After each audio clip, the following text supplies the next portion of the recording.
Eu acabei de assistir Lobisomem, que é um remake da Blumhouse. Esse filme acabou de estrear, saiu dia 16 agora, e essa é mais uma tentativa do estúdio de trazer filmes antigos de monstros e dar uma certa atualizada em alguns conceitos envolvendo esses monstros. Eles fizeram a mesma coisa com o filme O Homem Invisível, que saiu em 2020. Ele é um excelente filme de suspense. Se você não assistiu, corre para assistir, porque o filme realmente é bom. No filme O Homem Invisível, que saiu em 2020, eles trazem um tema muito atual, que é relacionamento abusivo. Então eles pegam esse tema e misturam com o elemento ali de um homem invisível, trazendo a figura do agressor como uma pessoa invisível ali, sabe? Esse filme realmente ele é muito bom. Se não assistiu, corre para ele assistir, fica a recomendação aqui. Eu mencionei o Homem Invisível porque o diretor e roteirista desse filme é o Leigh Whannell, acho que é assim que se pronuncia o nome dele. O nome dele vai aparecer aí na tela. O mesmo que dirigiu e escreveu o Lobisomem, que eu vou falar aqui. Então, com base no que eu vi no Homem Invisível, eu estava com uma certa curiosidade com esse novo filme, O Lobisomem, dirigido por esse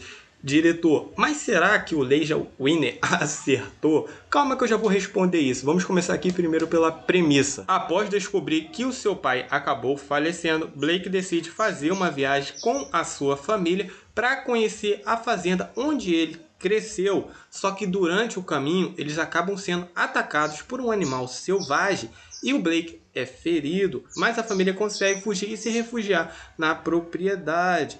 Mas à medida que a noite vai avançando, Blake começa a apresentar um comportamento estranho e a sua esposa percebe que o perigo não está só do lado de fora. Eu acho essa ideia muito interessante, uma família presa dentro de uma casa ali tentando se proteger, evitar que uma criatura entre dentro de casa, porque não tem muito lugar para onde eles escorrerem, eles estão encurralados ali, e também não tem muito o que eles utilizarem para se defender. E mesmo que tivesse alguma coisa para eles utilizarem para se defender, ou se tivesse um lugar para eles correr, a criatura ainda é mais rápida e mais forte. Então, o fato de eles estarem encurralados ali gera uma certa preocupação e tensão em cima do espectador enquanto vai assistindo. Apesar do filme ter uma ideia boa, ele não se satisfaz só com essa ideia. Não, ele traz outras ideias aqui que ele tenta desenvolver ao longo do filme, só que algumas ideias ele vai deixando de lado à medida que a história vai avançando, ou seja, ele propõe as ideias e não desenvolve todas. Eu vou citar aqui as ideias aqui que ele traz. Logo nos primeiros 5 minutos, eles já trazem a ideia de que o casal está em crise e um dos motivos para eles fazerem essa viagem também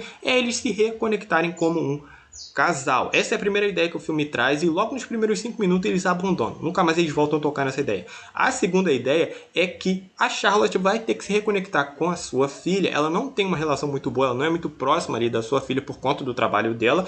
E elas vão fazer essa viagem para tentar se reconectar. E à medida que as duas tentam se reconectar, a Charlotte vai enxergar o seu marido como uma ameaça. A terceira ideia é que eles estão presos dentro de uma casa enquanto uma criatura tenta entrar e eles tentam proteger essa casa, evitar que o monstro entre. A quarta ideia é que, às vezes, a figura paterna é mais causadora de medo do que propriamente uma figura protetora. E a quarta ideia é que o pai vai ter que proteger aquela família da criatura, enquanto ele mesmo começa a se enxergar como uma ameaça. E a principal ideia do filme é a da doença. Eles tratam a licantropia, o lobisomem aqui, como se fosse uma doença. E assim o filme ele traz no seu texto a dificuldade de você cuidar de um parente seu que está cada vez mais se perdendo para uma doença e você não sabe o que fazer, a sensação de impotência e de desespero que uma pessoa tem ao ver um parente doente cada vez mais perdendo o controle do corpo, precisando de ajuda para fazer coisas básicas, se comunicar ou até mesmo fazer um desenho ali no papel, já não consegue por conta da mão,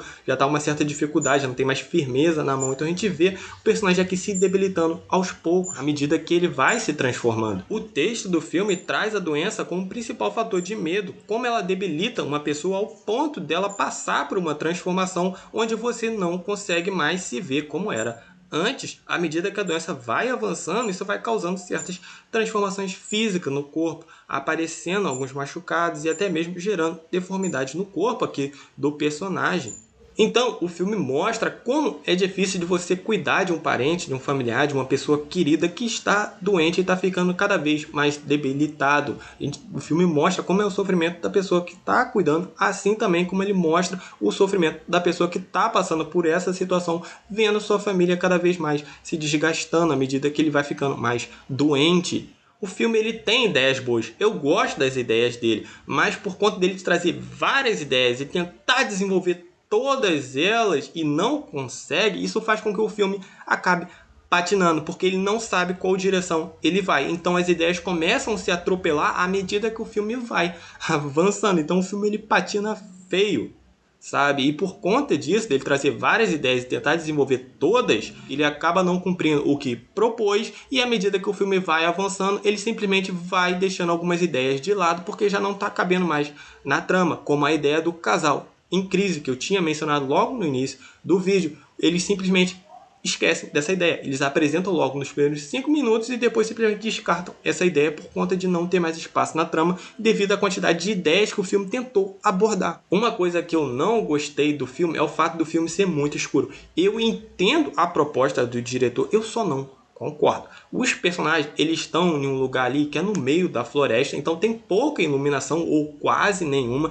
Então o filme ser um pouco escuro, eu consigo compreender. O único momento ali que não é tão escura a fotografia do filme é quando a gente vê a perspectiva da criatura. Aí a fotografia ela fica meio azulada com leves tons rosados ali. É o único momento do filme. Tirando esse momento, as cenas são muito escuras e o filme utiliza essa escuridão para causar medo. Eles usam a escuridão do filme para causar medo. O fato da gente não conseguir enxergar direito causa um certo medo por não sabermos o que se encontra no escuro. Então sempre fica aquela sensação de que alguma coisa vai sair do meio da escuridão. E o fato de não conseguirmos enxergar direito faz com que sentimos na pele daquele personagem, pois se encontramos na mesma situação que ele.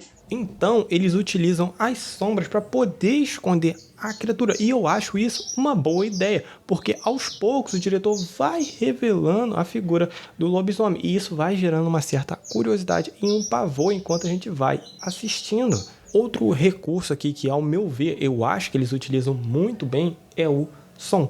Como a criatura fica mais escondida ali nas sombras, o diretor opta por não mostrar a criatura, ele utiliza o som para gerar pavor. E eu acho que ele faz isso muito bem. O rosnado do lobisomem é bem alto. Então, imagina você estar preso dentro de uma casa e alguma coisa está tentando entrar. E você não consegue ver direito, mas consegue ouvir o barulho que ele faz. Então, isso é um pouco aterrorizante, tá ligado? Mexe com você.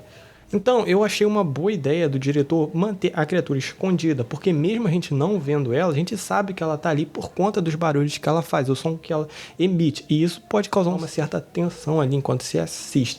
Então, eu acho que o diretor soube trabalhar muito bem esse recurso, mantendo a criatura escondida para utilizar o som para causar um certo pavor, uma tensão ali. Então, eu consigo compreender a brincadeira que o diretor quis fazer ao deixar o filme escuro, mas eu não concordo, porque tem vários momentos do filme a gente não consegue enxergar direito. Eu entendo a proposta dele, mas eu não achei tão legal assim. No trailer não tá tão escuro, mas quando você for assistir no cinema, assistir o filme, ele vai estar escuro.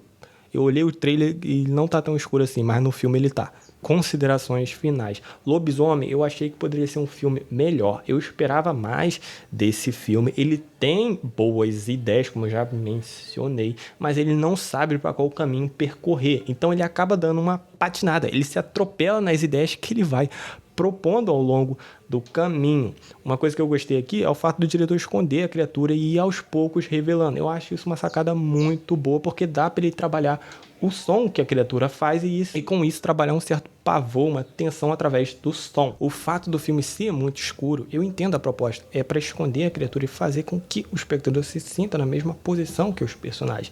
Apesar de entender, me incomodou um pouco o filme ser muito escuro e não gostei tanto. Então, essa é a minha opinião sobre o remake de Lobisomem. E vocês aí que assistiram, o que vocês acharam? Comentem aqui embaixo. E se você ficou até o final do vídeo e não se inscreveu, se inscreve no canal e deixa um like aí, recomenda para outras pessoas. Isso me ajuda bastante aqui na plataforma e eu agradeço. E já que eu falei tudo que tinha para falar, o vídeo vai terminar por aqui. Até uma próxima e tchau.